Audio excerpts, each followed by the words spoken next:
नमस्कार मेरे प्यारे विद्यार्थियों। आज हम फिर से लेकर आए हैं दिल्ली पुलिस कांस्टेबल 2020 का जीके एंड जीएस दोस्तों के साथ हम लेकर आए हैं करेंट अफेयर। यानी कि मेरे प्यारे विद्यार्थियों टोटल मिला के बोले तो बहुत ही ज़्यादा दोस्तों आज के जो है विषय होने वाला है खतरनाक।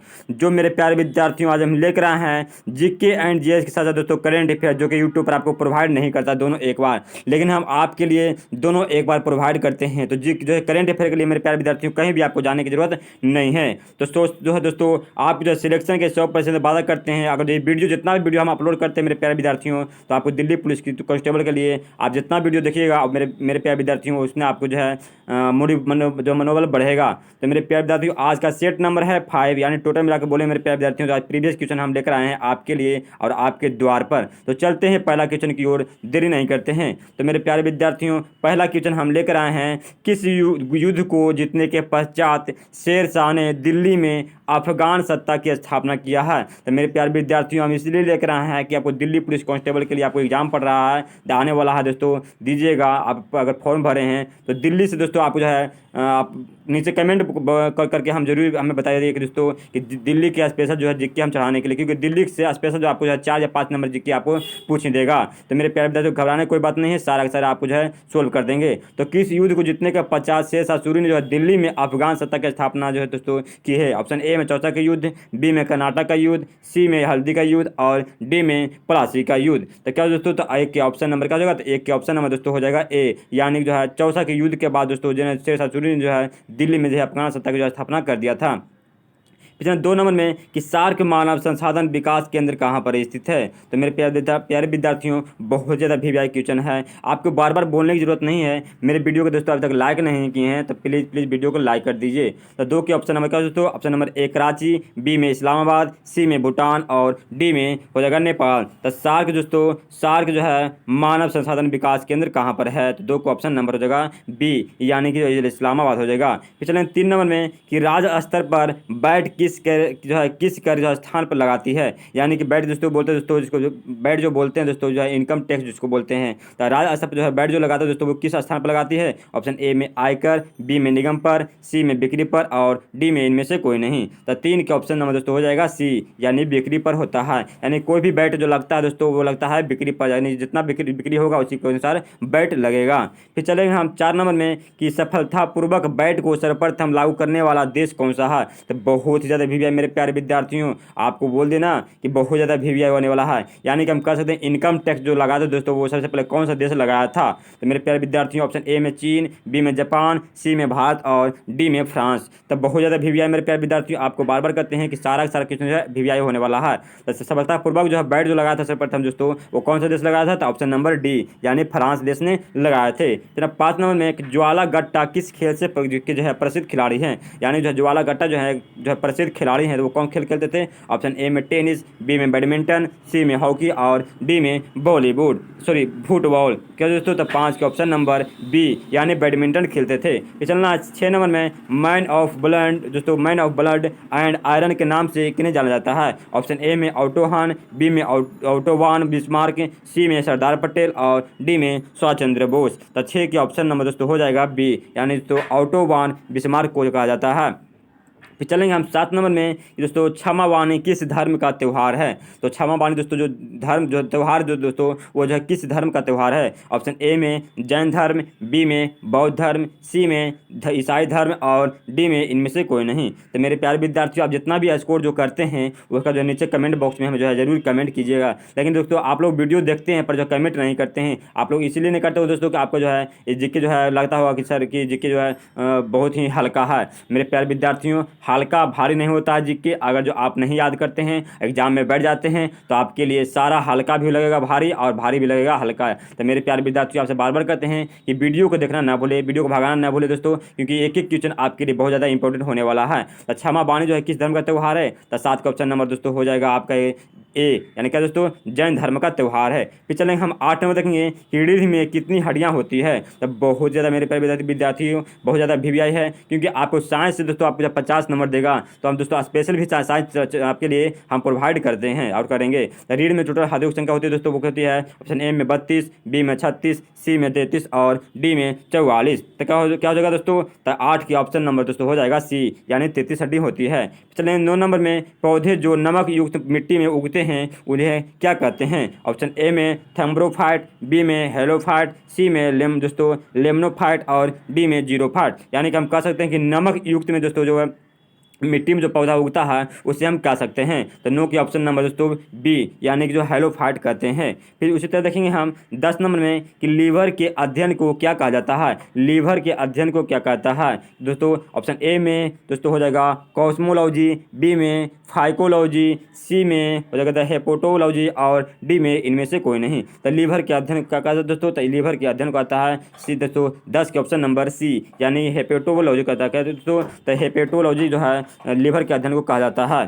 फिर चलेंगे हम देखेंगे 11 नंबर में कि विश्व बैंक का पहला महानिदेशक कौन थे। तो ऑप्शन ए में दोस्तों सदर पीटरलैंड, बी में ओसवार्ग स्मिथ और सी में रॉबर्ट रॉड्रिगो और डी में इनमें से कोई नहीं। तो 11 क्या हो जाएगा, तो 11 का ऑप्शन नंबर दोस्तों हो जाएगा आपके स्क्रीन पर ए, यानी सदर जो है पीटरलैंड जो है विश्व बैंक का पहला निदेशक के रूप में बने थे। जिन्हें 12 नंबर में होल्कर ने किस वर्ष अंग्रेजों से दोस्तों मंदसौर की संधि की थी। तो होल्कर ने जो है किस दोस्तों वर्ष जो है अंग्रेजों ने जो है मंदसौर की संधि की थी। तो ऑप्शन ए में 1918, बी में 1818, सी में 1718 और डी में इनमें से कोई नहीं। तो 12 के ऑप्शन नंबर बी, यानी कि 1818 में ने होल्कर ने जो है मंदसौर की जो है संधि की थी। किसके साथ किए थे, तो अंग्रेजों के साथ किए थे। चलिए 13 नंबर में किस प्रकाशीय यंत्र द्वारा मेघों की दिशा और गति को मापा जाता है। ऑप्शन ए में टेकोमीटर, बी में लिम्फोमीटर, सी में नेफोमीटर और डी में अल्टीमीटर। यानी किस जो है वार्षिक जो है प्रकाशीय यंत्र द्वारा मेघों की दिशा और गति को मापा जाता है। तो 13 का ऑप्शन नंबर सी, यानी दोस्तों क्या हो जाएगा, तो नेफोमीटर हो जाएगा। फिर चलेंगे 14 नंबर में कि इंडियन टेलीफोन इंडस्ट्रीज कहाँ पर स्थित है। तो इंडियन टेलीफोन इंडस्ट्री जो है स्थित है वो कहाँ पर स्थित है। ऑप्शन ए में बेंगलुरु, बी में चंडीगढ़, सी में रायबरेली और डी में नई दिल्ली। तो क्या हो जाएगा, था 14 की ऑप्शन नंबर ए, यानी कि बेंगलोर में स्थित है। इंडियन जो है टेलीफोन इंडस्ट्री जो है स्थित है वो बेंगलोर में स्थित है। फिर देखना 15 नंबर में राष्ट्रीय मानवाधिकार आयोग का गठन किस वर्ष किया गया था।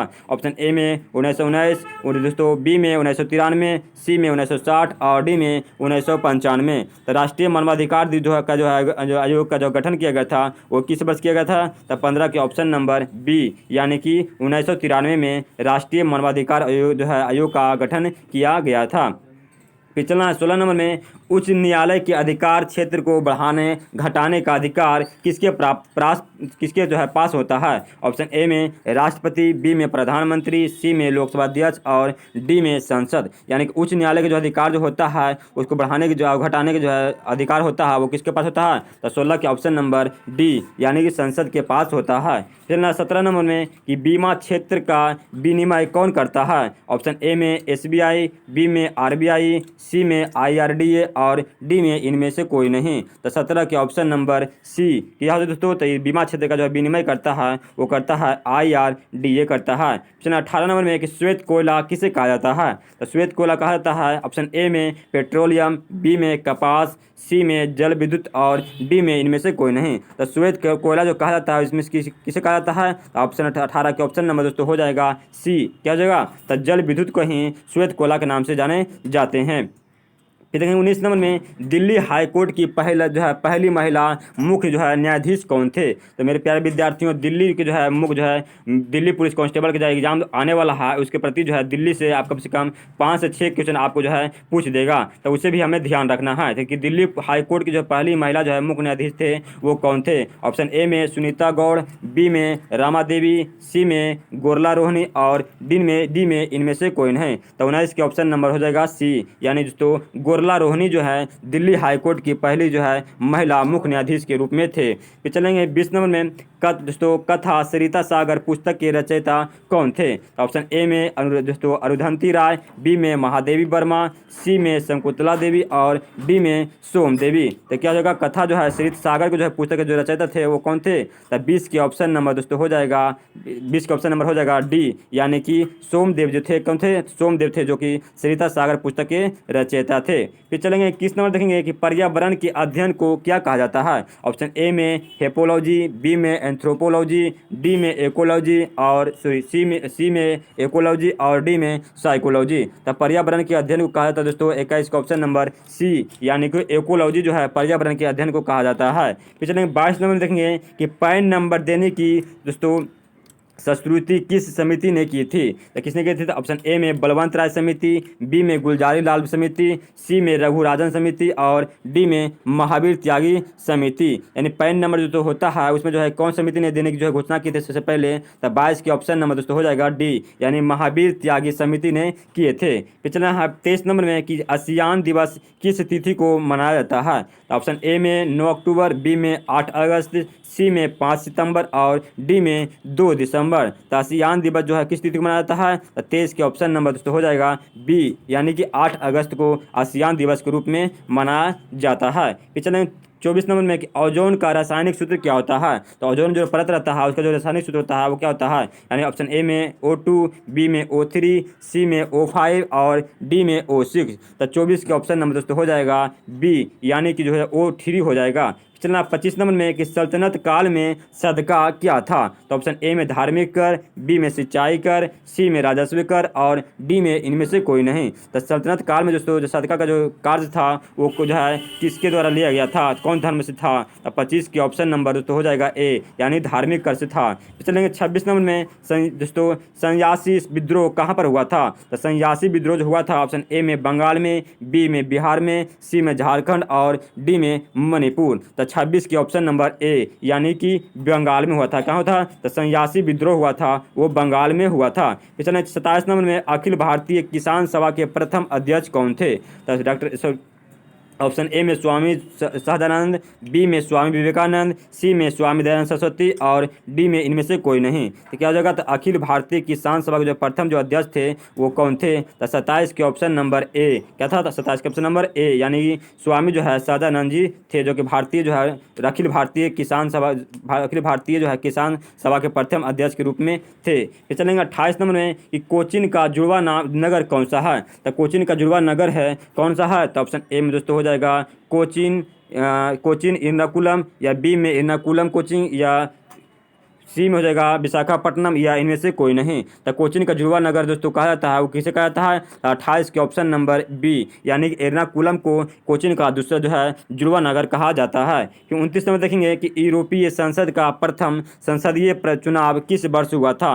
यानी कि यूरोपीय संसद का जो है प्रथम जो है संसदीय चुनाव जो हुआ था वो कब हुआ था? ऑप्शन ए में 1961, बी में 1979, सी में 1984 और डी में 1985। तो 29 के ऑप्शन नंबर क्या होगा? तो 29 के ऑप्शन नंबर बी, यानी दोस्तों 1979 में यूरोपीय संसद का जो प्रथम जो है संसदीय चुनाव हुआ था। चलना 30 नंबर में कि सार्क कृषि केंद्र कहाँ पर स्थापित किया गया था? तो सार्क कृषि केंद्र जो स्थापित किया था वो कहाँ किया था? ऑप्शन ए में नेपाल, बी में इस्लामाबाद, सी में ढाका और डी में इनमें से कोई नहीं। तो सार्क कृषि केंद्र जो है स्थापित किया था वो कहाँ किया गया था? तो 30 के ऑप्शन नंबर हो जाएगा आपके सी, यानी कि ढाका में सार्क कृषि केंद्र का स्थापित किया गया था।